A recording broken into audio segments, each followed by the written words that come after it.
¿Qué sucede en el país? Tendencias del acontecer nacional en Análisis Situacional. Culmina la primera etapa de 45 días de la guerra de cuarta generación o guerra no convencional contra la revolución bolivariana, que ejecutan los laboratorios de desestabilización política y socioemocional. Hasta ahora, esta intensa operación encubierta y programada ha conseguido un lamentable saldo de 43 víctimas, incalculables daños materiales, angustia colectiva creciente y, sobre todo, ha instalado en la opinión pública internacional los perversos relatos de las corporaciones mediáticas internacionales.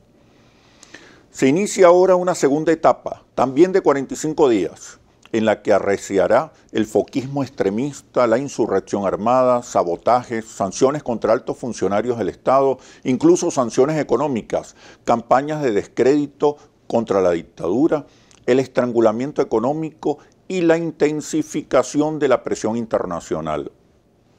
Todo con el objetivo calculado de derrocar al gobierno del presidente Maduro y preparar a la opinión pública para que acepte finalmente una intervención multilateral con la excusa de la ayuda humanitaria, la ingobernabilidad y la violación de los derechos humanos. Sin embargo, en este rompecabezas insurreccional hay unas cuantas piezas que no están incluidas explícitamente en el manual. Me refiero a la fase de evaluación y análisis del plan subversivo, cuyas fuentes de información siguen siendo muy sesgadas y subjetivas, también superficiales, aunque el enfoque del plan sea fundamentalmente de cerco y asfixia. Solo voy a insistir en que la evaluación de su ejecución sigue, como tantas veces, subestimando la fuerza social, simbólica y política del chavismo, la considerable y cohesionada base social de apoyo que todavía mantiene hoy la revolución, su inmensa capacidad de respuesta social y militante para enfrentar una eventual intervención, la situación de las Fuerzas Armadas, entre otras significativas fortalezas, frente a una oposición que está muy lejos de convertirse en una alternativa o de garantizar condiciones mínimas de gobernabilidad y estabilidad, y que sigue desconectada dramáticamente de las expectativas populares. Para analizar esta situación he invitado a Mariclín Stelling, socióloga y analista de medios.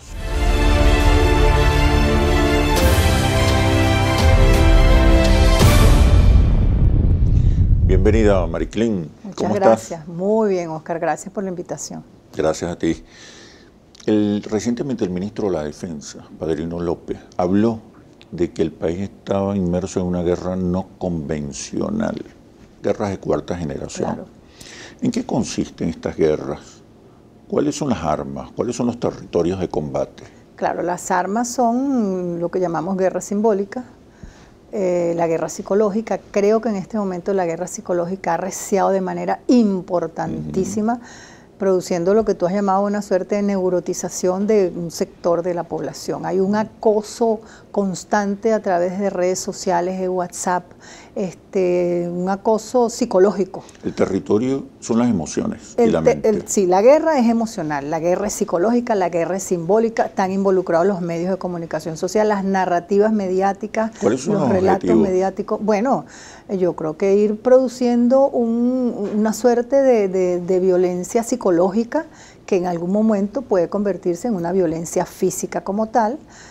O sea, ya un desbordamiento, se busca un desbordamiento. Yo creo que se está... Una implosión. Sí, la oposición está apostando desde hace mucho tiempo a lo que ellos llaman un venezolanazo, que es importante el término que escogieron porque ya no sería un caracazo, digamos, centrado en Caracas, sino toda Venezuela, producto de esa guerra no convencional, pues toda Venezuela, o la mayoría de venezolanos y venezolanos, protestando, saliendo a las calles, un caracazo, pero de gran magnitud. Eso es la apuesta que hace la oposición, con una estrategia yo creo que muy bien pensada. Yo creo que no hay que desmeritar ni despreciar lo que está sucediendo, ni las marchas. Yo creo que hay una estrategia que tiene un juicio, lo que yo llamo un juicio internacional a Venezuela, que hasta el momento creo que ha sido exitoso, y toda la protesta y la conflictividad social de venezolanos y venezolanas, con el elemento que señalamos al inicio, con el elemento psicológico y simbólico. Hablando de eso,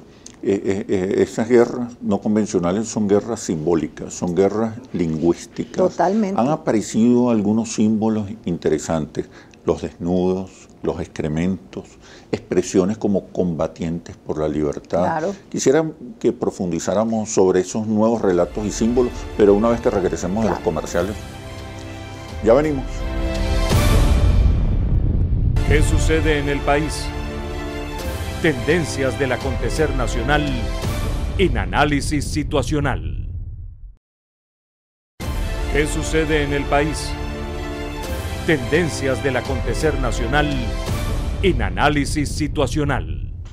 Te comentaba que han aparecido nuevos códigos en esta batalla simbólica, en esta batalla lingüística, en esta batalla de narrativas, ¿no?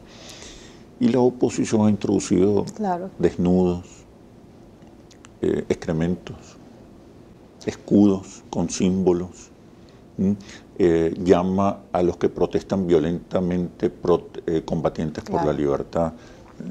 ¿Qué sentido tienen estos nuevos códigos? Yo creo que es importante destacar, por un lado, ir como generando o convenciéndote de que es tal la mala gestión y la destrucción del país, que tú tienes que actuar como una suerte de microlibertador o microlibertadora. Cada uno de estos muchachos se sienten combatientes por la libertad, libertadores a nivel micro del espacio que les corresponda. Eso por una parte.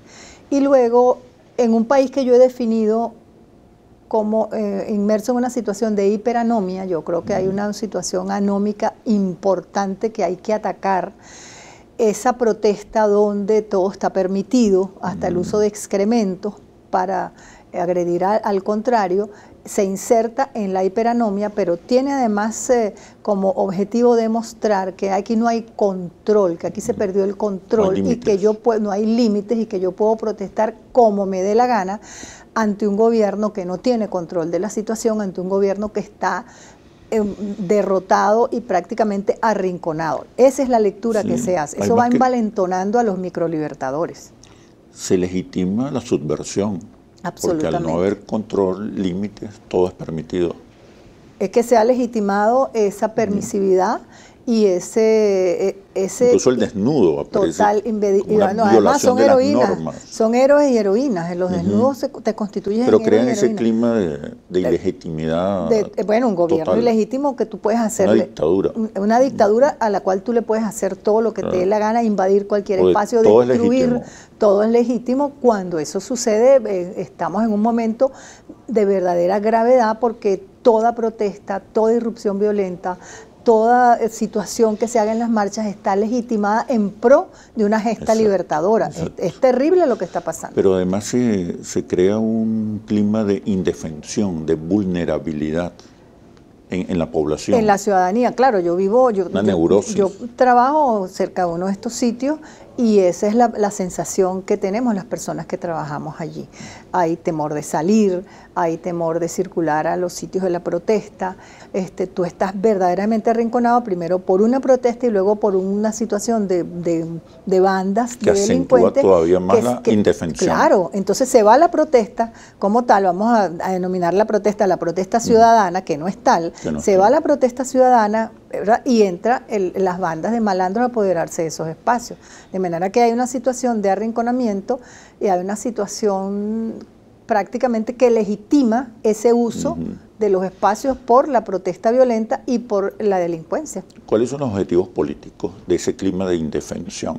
Bueno, yo creo que los objetivos políticos es no solamente demostrar la mala gestión, sino la debilidad del gobierno ante una protesta y exponer a Venezuela y al mundo un gobierno prácticamente derrotado por la población civil. Ellos han coqueteado con la Fuerza Armada Nacional Bolivariana, no han logrado una respuesta, entonces la respuesta ¿dónde se encuentra? En una protesta ciudadana, entre comillas, subversiva, violenta, insurreccional, deslegitimadora del orden, violentadora del orden y de las normas. Y eso se supone que sería pues el Ejército Libertador, que estarían llevando a cabo una gesta libertadora. De eso están convencidos gran parte de las personas que protestan, hombres, mujeres y niños que protestan, que van a la protesta creyendo que están protestando, están convencidos de que están llevando a cabo una gesta libertadora. Mira, sin embargo, a pesar de que esta es la cuarta escalada insurreccional que sufre el gobierno de Nicolás Maduro, que hubo escaladas similares, guerras similares, arremetidas similares durante el gobierno del comandante Chávez. A pesar de todas esas tentativas y esfuerzos sistemáticos, programados, no ha habido todavía un desbordamiento social. Todavía no se ha cruzado el umbral de la neurosis colectiva. Claro. Pareciera que hubiese en la población venezolana resistencias psicosociales, resistencias simbólicas. ¿Qué crees tú? Mira, yo creo que sí hay resistencia. Primero porque aquí no podemos olvidar que existió Chávez. Aquí no podemos olvidar el 89, no podemos olvidar el 92, no podemos olvidar el 98 y todo el desempeño de Chávez como presidente y las innumerables elecciones que ganó y todos los proyectos sociales que se realizaron y se ejecutaron y se continúan ejecutando con dificultades hoy día, todo lo que son las misiones, de manera que los años de Chávez y los años de Maduro están allí de alguna manera cumpliendo función social y función económica. Hay una cultura y hay un sentido de protección en la gestión económica en la gente, porque la gente tiene viviendas o ha adquirido viviendas, préstamos, todo lo que sabemos. Se siente incluida y protagonista. Claro, entonces fueron... Ha cesado la mirada de desprecio. Eso es importante, ya no son los marginales del país. Hay una conciencia de clase. Absolutamente. O una identidad de clase. Yo diría una identidad de clase y una inclusión, y son ciudadanos y ciudadanas. No son ciudadanas de segunda, son ciudadanos, son actores principalísimos. Y yo creo que tampoco hay que olvidar todo el trabajo que se ha hecho comunal, de las comunas, eso está allí, los consejos...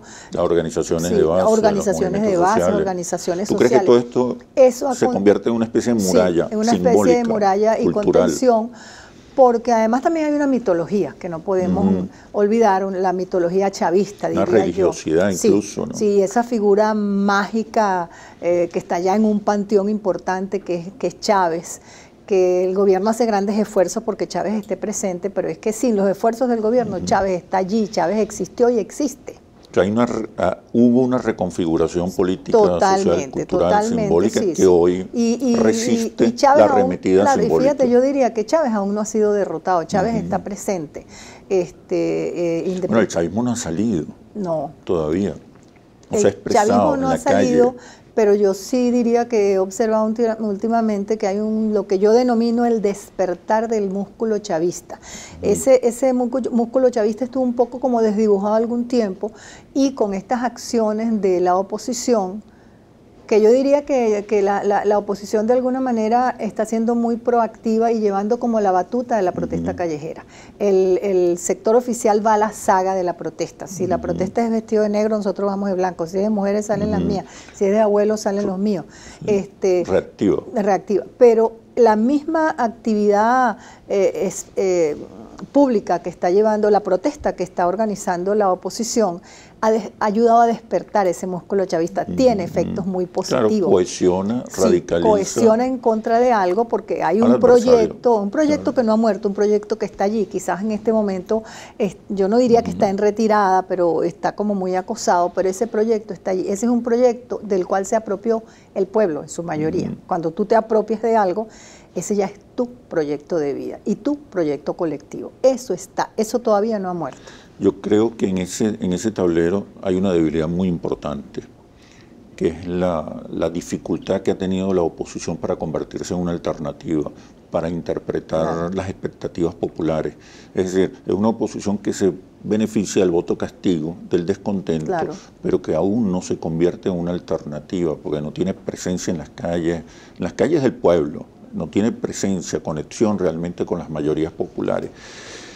¿Qué hacer? ¿Qué puede hacer el chavismo? ¿O qué podría hacer el chavismo en esta guerra no convencional que no haya hecho?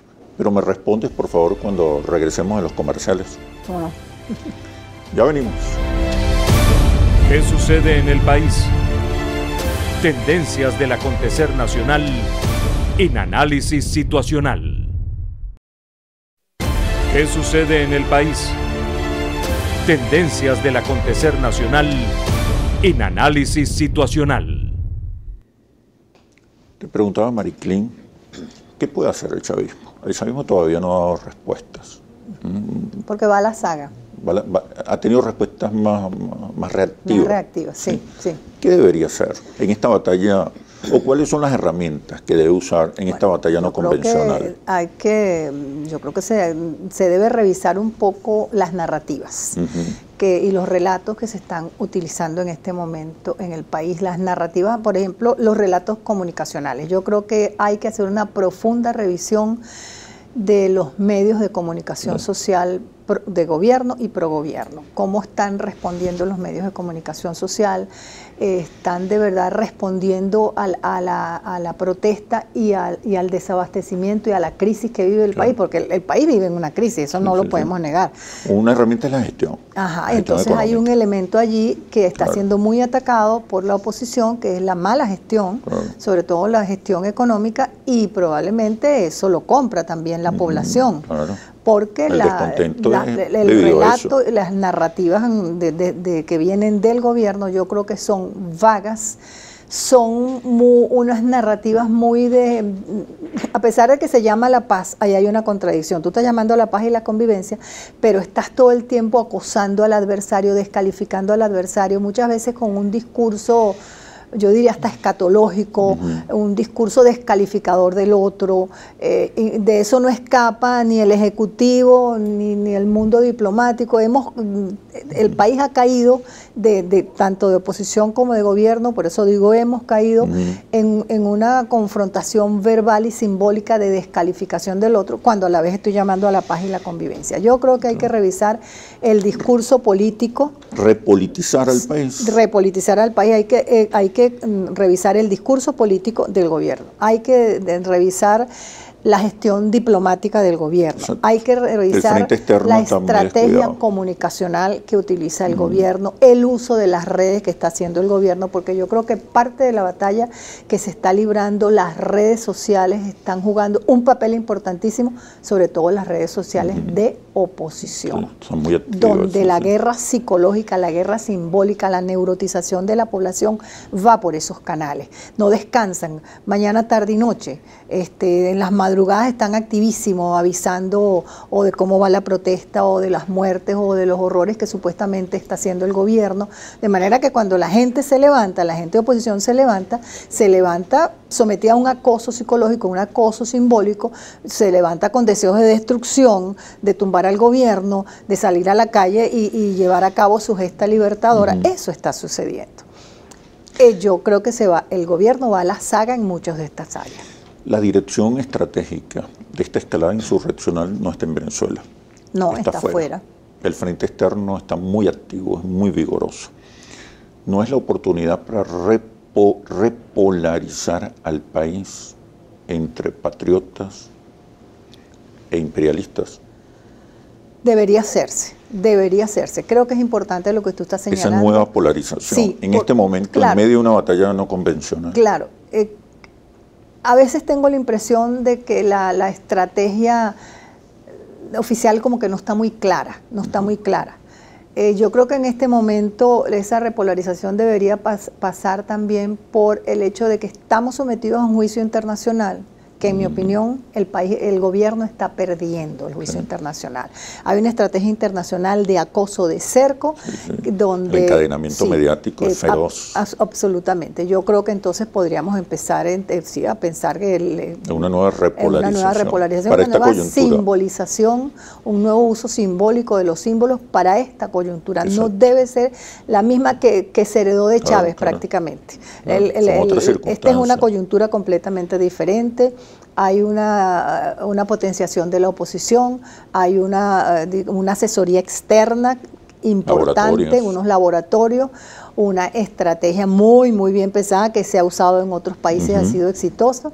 Venezuela quizás es un país como que más atípico, que quizás no se ha ajustado tanto, otro tipo de resistencia, un país anómico per se, un país donde el humor libera muchísimas tensiones y el humor yo creo que nos ayuda mucho o ha alejado la confrontación violenta.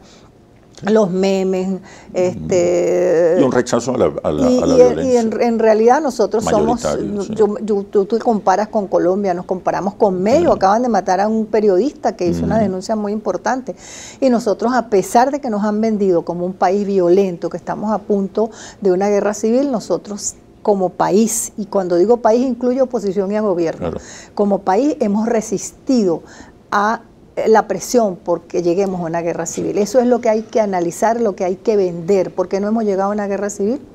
Perfecto. Bueno, Mariclín, muchísimas gracias por este análisis situacional. Gracias, sí. Y ahora las conclusiones.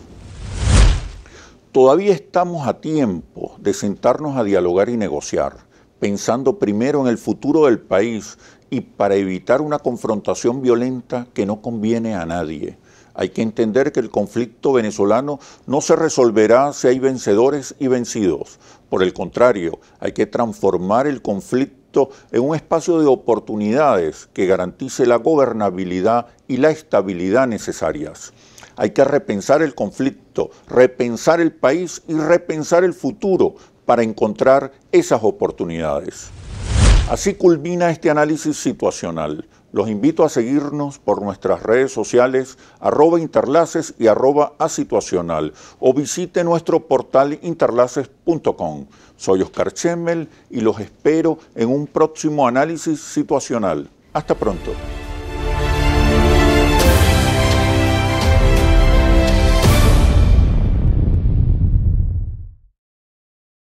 ¿Qué sucede en el país?